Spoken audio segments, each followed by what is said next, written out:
नमस्कार, मी विशाल परदेशी. महाराष्ट्र अनलिमिटेड या बुलेटिनमध्ये आपलं सगळ्यांचं स्वागत. जाणून घेणार आहोत राज्यातल्या महत्त्वाच्या घडामोडी, पण त्यापूर्वी एक नजर हेडलाईन्सवर. हेडलाइंस प्रायोजक राजयोग पेंट्स, खुशियां आपकी, रंग हमारे. विकास कामाच्या मुद्द्यावरून विधानसभा अध्यक्ष राहुल नार्वेकर संतापले. कोणाची मक्तेदारी खपवून घेतली जाणार नाही म्हणत व्यक्त केला संताप. मंत्र्यांच्या परदेश दौऱ्यावरून आदित्य ठाकरेंनी केलेल्या टीकेला फडणवीसांचं प्रत्युत्तर. बालबुद्धीपणावर काय बोलणार म्हणत साधला निशाणा. शिंदे फडणवीसांच्या दौऱ्याबाबत बोलला तर तुमचा दावोस दौऱ्याचा इतिहास बाहेर काढू. नितेश राणेंचा आदित्य ठाकरेंना इशारा. गिरगाव चौपाटीवरील स्वच्छता मोहिमेत मुख्यमंत्री एकनाथ शिंदेंचा सहभाग. तर शिवडी किल्ल्यावर उपमुख्यमंत्री देवेंद्र फडणवीसांनी केली स्वच्छता. राष्ट्रवादी काँग्रेसचे अध्यक्ष शरद पवार आळंदीत दाखल. वारकरी संमेलनाला केलं संबोधित.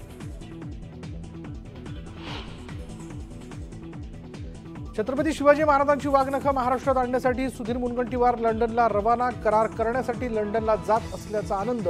मुनगंटीवारांचं वक्तव्य.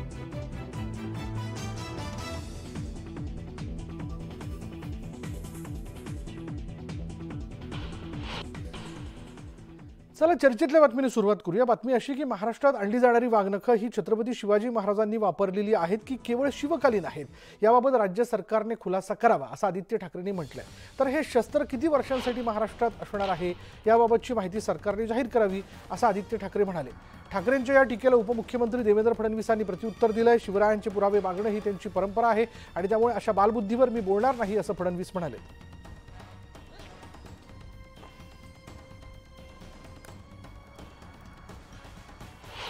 छत्रपति शिवाजी महाराज हमारे लिए दैवत है, भगवान है, और अगर उनके नाम पे कोई भी यहाँ कुछ करने जाता है, मेरा यही मेरी भूमिका रहेगी कि जो बात हो सच बात हो, स्पष्ट बात हो. अगर ये जो वाघनख है सही में उनके होंगे, क्योंकि अगर आप देखें तो विक्टोरिया अल्बर्ट म्यूजियम पे जो वेबसाइट है उसमें कहा गया है, स्पष्ट रूप से कहा गया कि जेम्स ग्रैंड डफ के कलेक्शंस है. उनका क्लेम है कि छत्रपति के है, लेकिन ये वेरीफाई हो नहीं सकता. मेरा मानना ये है कि चलो है भी तो वो यहाँ लाए जाए, लेकिन ये रिटर्न के बेसिस पे लाए जाए और यहाँ उनका मंदिर हो. आदित्य ठाकरे यांनी वाघनटावरून जे आहे ते टीका करण्यात आली की जी वाघनट आहे त्याचे पुरावे द्यावीत अशी देखील मागणी करण्यात आलेली आहे. मला याचं आश्चर्य वाटत नाही. याचं कारण संजय राऊत यांनी तर छत्रपतीच्या वंशजांनाच पुरावे मागितले होते, त्यामुळे ती त्यांची परंपरा आहे. परदेश दौरे जे रद्द झाले ते माझ्या ट्विटमुळे रद्द झाले असं आदित्य ठाकरे म्हणतायत. काय तथ्य? मी बालबुद्धीला उत्तर देत नाही. पण निवडणुका जवळ आल्या की अशा प्रकारचे डोक्यात कल्पना येतात. छत्रपती शिवाजी महाराज, त्यांचा इतिहास हे सगळं मराठी माणसाला नव्हे तर जगाला प्रेरणादायी आहे. पण ही वाघनखं आणून आपण काय करणार? परत दिल्लीची गुलामीच करणार आहात ना. एक प्रकारे ही वाघनखं आणून तुम्ही या वाघनखाचा अपमान करता.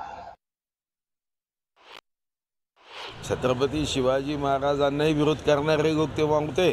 आता त्यांच्या वाघनखा आणताना इनपुट देण्याच्या ऐवजी, मदतगार भूमिका करण्याच्या ऐवजी, सहकार्याचा हात पुढे करण्याच्या ऐवजी त्यांच्याकडे काही विशेष माहिती असेल तर त्यांना द्यायला कोणी अटकवलं नाही. पण जेव्हा यश यायला लागलं तेव्हा त्याच्यामध्ये खोडा टाकायसाठी जर कोणी पुढे येत असेल तर ती योग्य नाही. आदित्य ठाकरेंना माहीत असेल त्याच्या संदर्भामध्ये तर मला माहीत नाही त्यांना काय माहिती आहे काय नाही. त्यांनी असं असेल त्यांनी पुरावे द्यावे, त्यांनी माहिती द्यावी. पण उगाच काहीतरी आमच्या हा आस्थेचा विषय आहे आणि त्याबद्दल त्यांनी अशी टिप्पणी करू नये मला असं वाटतं. इतर ठिकाणी राजकारण करायला तुम्हाला भरपूर विषय आहेत. पुढे आपण बघणार आहोत या संदर्भातल्या इतरही घडामोडी. बघा काय नेमकं सुरू आहे. वाघनखांच्या मुद्द्यावरून आरोप प्रत्यारोप सुरू आहेत. आमदार शिवेंद्रराजे भोसले यांनी वाघनखं खोटी असतील तर विरोधकांनी सिद्ध करून दाखवावं असं आव्हान दिलं. मराठी माणसाची अस्मिता जोडलेल्या विषयांचं राजकारण करू नये असं आवाहन त्यांनी विरोधकांना केलंय. तर अशा बिनबुडाच्या आरोपांमुळेच विरोधकांचं महत्त्व जनतेमधून कमी झाल्याची टीका बच्चू कडू यांनी केली. आपल्या इथं वाघनखं येणार आहे? वाघनखाचा एक तर प्रश्न अगदी आता वाघनखं आणण्याचा करार होणार आहे याच्यामध्येच उपस्थित केलं. ह्याच्या मागे फक्त राजकारण आहे. आज जी वागणुकं लंडनला होती ती आज भारतात येतात आणि मुद्दामून या विषयावर प्रश्नचिन्ह निर्माण करण्याचं काम हे विरोधकांकडनं चाललंय. उलट माझं मत असं आहे की ते म्हणतात की खरी आहेत का सिद्ध करा.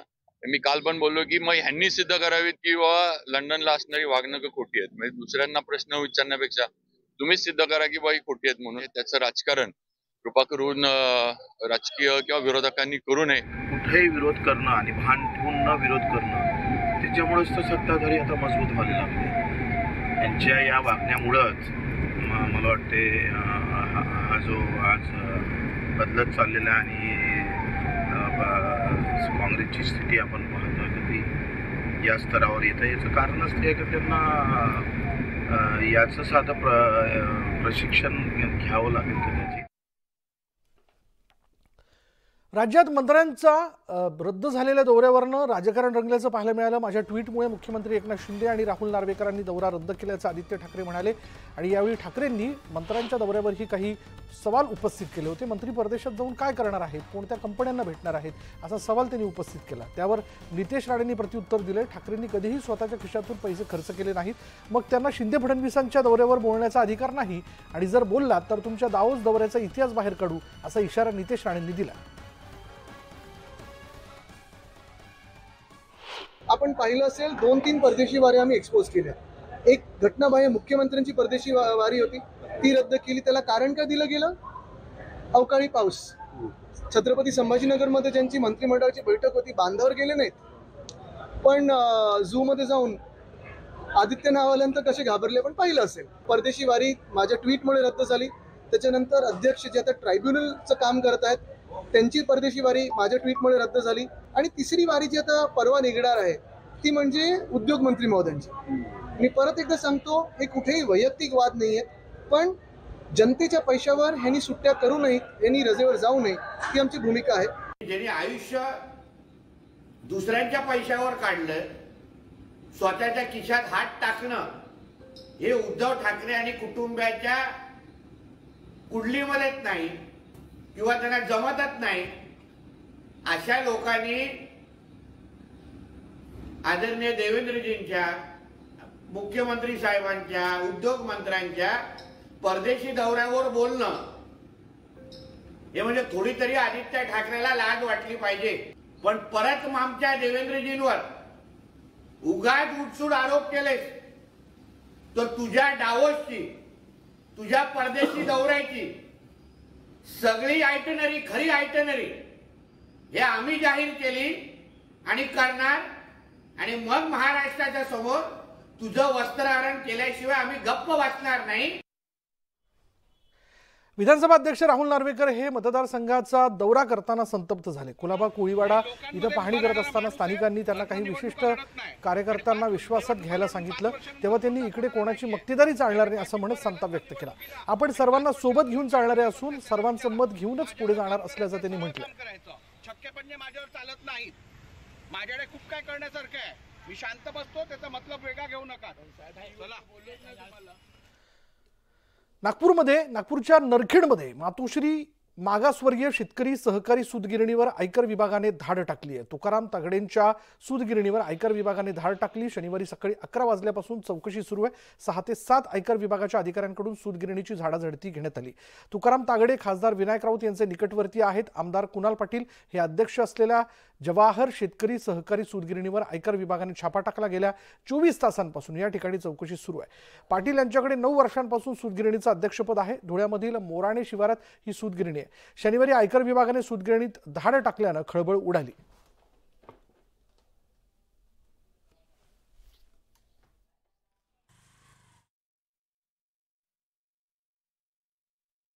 मला वाटतं ज्यांनी चुकीचे कामं केलेले आहेत त्यांच्यावर कारवाई होणार आहे. आता जशी स्वच्छता चाललेली आहे तशी काही राजकीय क्षेत्रातले, कॉर्पोरेट क्षेत्रातले जे लोक आहेत, बँकिंग क्षेत्रातले आहेत त्यांच्यावर सर्वदूर कारवाई सुरू आहे. त्याच्यामुळे यांच्यावर का झाली त्यांच्यावर का झाली असं वाटून घेण्याचं मला वाटतं कारण नाही. ज्यांनी चुकीचं काम केलेलं आहे त्यांच्यावर कारवाई आता नक्की होणारच आहे. पुणे मुंबई द्रुतगती मार्ग पुन्हा मंदावलाय. सलगच्या सुट्ट्या असल्यानं काही जण गावी निघालेत तर गणपती बाप्पाला निरोप देऊन अनेक जण मुंबईला पोहोचतायत. दोन्ही बाजूंनी महामार्गावर ताण आल्यानं बोरघाटात वाहतूक मंदावली, परिणामी वाहनांच्या लांबच लांब रांगा पाहायला मिळत आहेत.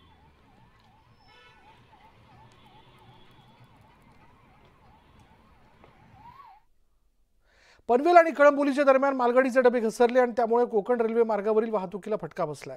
अनेक गाड्या रद्द करण्यात आल्या असून कोकणातून मुंबईकडे जाणाऱ्या सर्वच गाड्या रेल्वे स्थानकात थांबवण्यात आल्या. संध्याकाळी मुंबईकडे जाणाऱ्या कोकण कन्या आणि तुतारी एक्सप्रेस रद्द झाली आहे, तर कोकण रेल्वे मार्गावरील 3 एक्सप्रेस अन्य मार्गाने मार्गस्थ करण्यात आल्या असून 12 एक्सप्रेस रद्द करण्यात आल्यात. ठाण्यावरून काल रात्री 12 वाजता सुटलेली तुतारी एक्सप्रेस अजूनही अडकून पडली आहे. तळोजा स्टेशनजवळ ही एक्सप्रेस अडकून पडली आहे. खाण्यापिण्याचीही सुविधा नसल्यानं प्रवाशांचे मोठे हाल होत आहेत.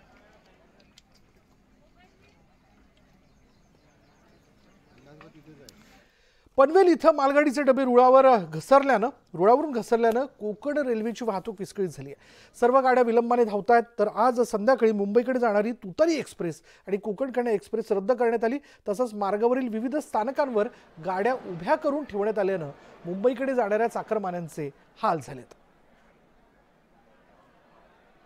कळंबोली ते पनवेल दरम्यान मालगाडी रुळावरून घसरल्यानंतर कोकण रेल्वेचे वेळापत्रक आहे ते कोलमडलेले आहे. आपण पाहू शकता की कोकण रेल्वे मार्गावरील ज्या वाहतूक आहे हे सुमारे 7 ते 8 तास उशिराने सुरू आहे. तर त्यामुळे कोकण रेल्वेचे जे वेळापत्रक कोलमडलेले आहे त्यामुळे सिंधुदुर्ग जिल्ह्यातील जी कणकवली असतील किंवा कुडाळ असेल किंवा सावंतवाडी असेल या महत्त्वाच्या स्टेशनवर अशा प्रकारची गर्दी आपल्याला पाहायला मिळते.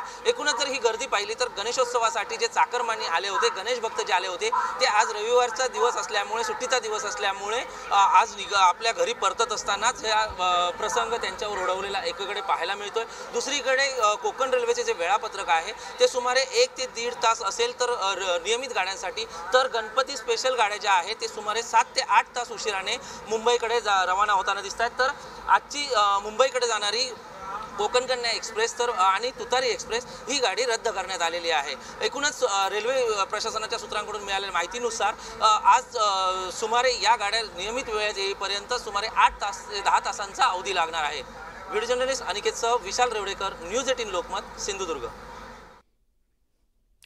स्वच्छता ही सेवा या अभियानांतर्गत आज देशभर स्वच्छता अभियान राबवण्यात आलं. मुंबईतील गिरगाव चौपाटी इथल्या स्वच्छता अभियानात मुख्यमंत्री एकनाथ शिंदे सहभागी झाले होते. शिवडी किल्ल्यावर स्वच्छता मोहिमेत राज्याचे उपमुख्यमंत्री देवेंद्र फडणवीस आणि विधानसभेचे अध्यक्ष राहुल नार्वेकर सहभागी होणार होते. तर उपमुख्यमंत्री अजित पवार हे बारामती इथल्या सफाई अभियानात सहभागी झाले होते. सकाळी 10 ते 11 या वेळात हे स्वच्छता अभियान राबवण्यात आलं. मुंबईतील 178 ठिकाणी श्रमदानातून स्वच्छता उपक्रम राबवण्यात आले. तर गुजरातमधील अहमदाबाद इथल्या स्वच्छता अभियानात केंद्रीय गृहमंत्री अमित शहा सहभागी झाले होते.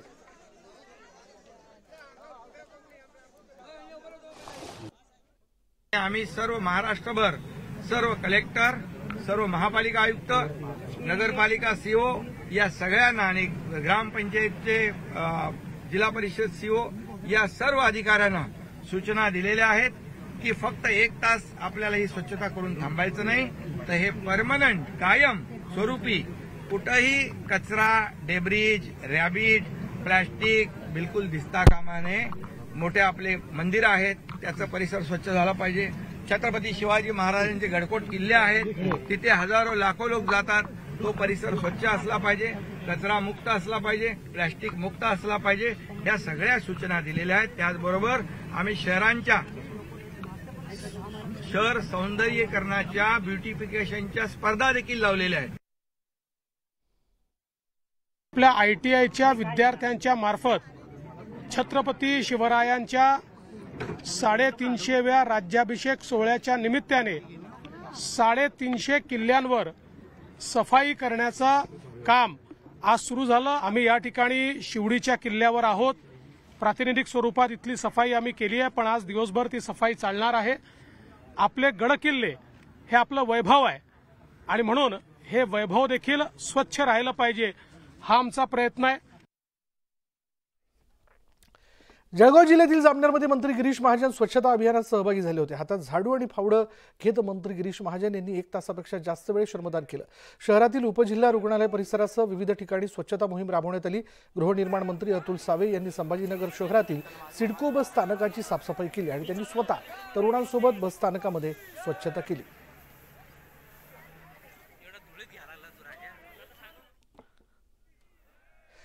मुंबईत भाजप मागाटणे विधानसभा मतदारसंघात स्वच्छता हीच सेवा या अभियानांतर्गत स्वच्छता मोहीम राबवण्यात आली। या अभियानात आमदार प्रवीण दरेकर सहभागी झाले होते। शिवाजी चौक, शिवाजी वल्लभ क्रॉस रोड, त्याचबरोबर रावळपाडा इथं हे स्वच्छता अभियान राबवण्यात आलं आणि या स्वच्छता हीच सेवा अभियानात आमदार प्रसाद लाडही सहभागी झाले होते।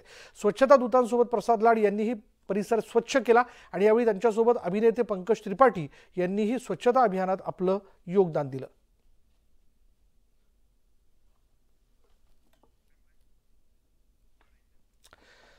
तर अंधेरी पश्चिमेकडील वर्सोवा समुद्रकिनाऱ्यावर स्वच्छता मोहीम राबवण्यात आली होती आणि या मोहिमेत अभिनेता श्रेयस तळपदे, नील नितीन मुकेश सहभागी झाले होते।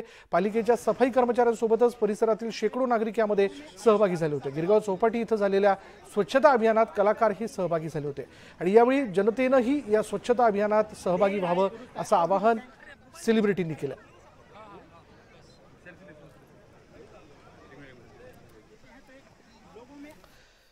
तर सिंधुदुर्ग जिल्ह्याला हवामान विभागानं रेड अलर्ट दिलाय। सकाळपासून सर्वत्र पावसाची संततधार सुरू आहे। चक्रीवादळाचं संकट किनारपट्टीवर घोंगावतंय।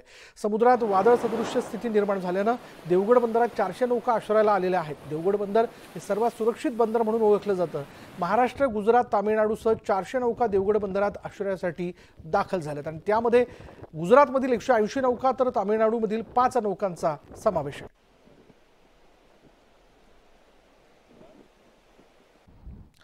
अमरावतीच्या अनेक भागात जोरदार पाऊस झाला। वादळी वाऱ्यासह झालेल्या पावसाने अनेकांच्या घरांवरील छप्पर उडालाय आणि जुना धामणगाव परिसरातील नागरिकांच्या घराचं मोठं नुकसान झालं असून घरातील साहित्य भिजल्यानं नागरिकांनी नुकसान भरपाईची मागणी केली आहे। घरचं टीव्ही पडली, सिलेंडरचं तिथं नुकसान झालं सगळं। आता खाण्यापिण्याचं सगळं हेच झालं ना। पुन्हा हे बेड गीड सारा हेच आहे, झोपाली जागा नाही।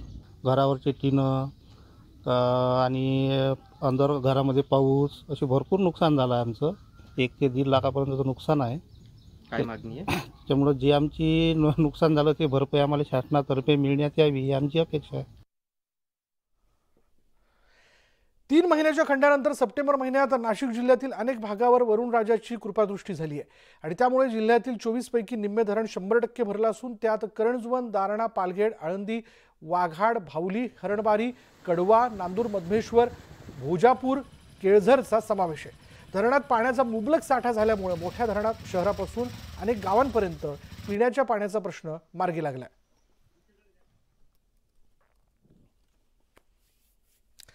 तर अरबी समुद्रात निर्माण झालेल्या वादळामुळे कोकण किनारपट्टीवर सध्या पाऊस बरसताना दिसतोय। रत्नागिरीत काल संध्याकाळपासूनच पावसाला सुरुवात झाली असून अखंड रात्रभर पावसाची संततधार सुरू आहे। तसंच रत्नागिरीला आज येलो अलर्ट देण्यात आला असून किनाऱ्यावरील नागरिकांना सावधगिरी बाळगण्याचं आवाहन प्रशासनाकडून करण्यात आलंय।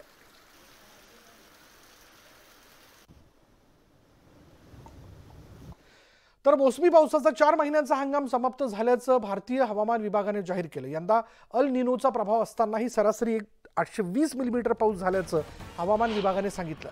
देशभरातील पर्जन्यमान विचारात घेता सरासरीच्या 94.4% मोसमी पाऊस झाला। एल निनोचा प्रभाव मार्च 2024 पर्यंत कायम राहण्याची शक्यता आहे।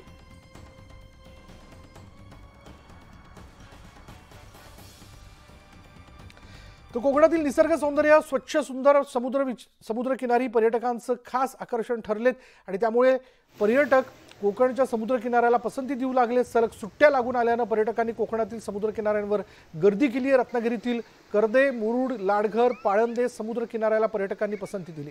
पावसाचा जोर ओसरताच पर्यटकांची पावलं आपोआपच समुद्रकिनाऱ्याकडे वळाली आहेत।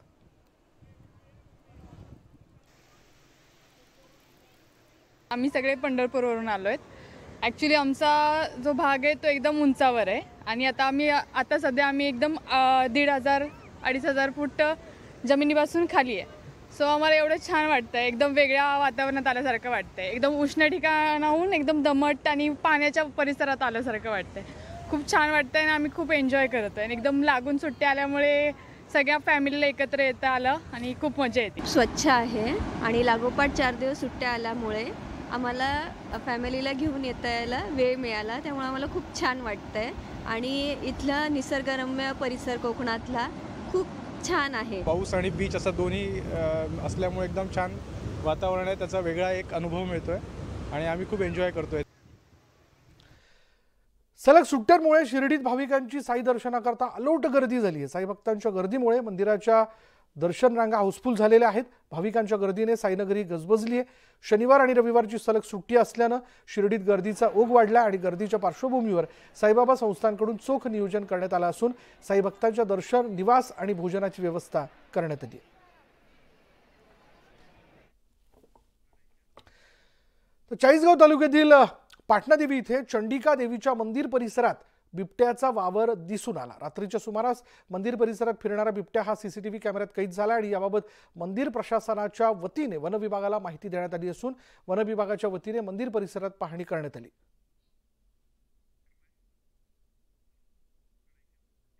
यानंतर महाराष्ट्र अनलिमिटेड मध्ये इथे थांबणार आहोत। पहा फक्त न्यूज 18 लोकमत।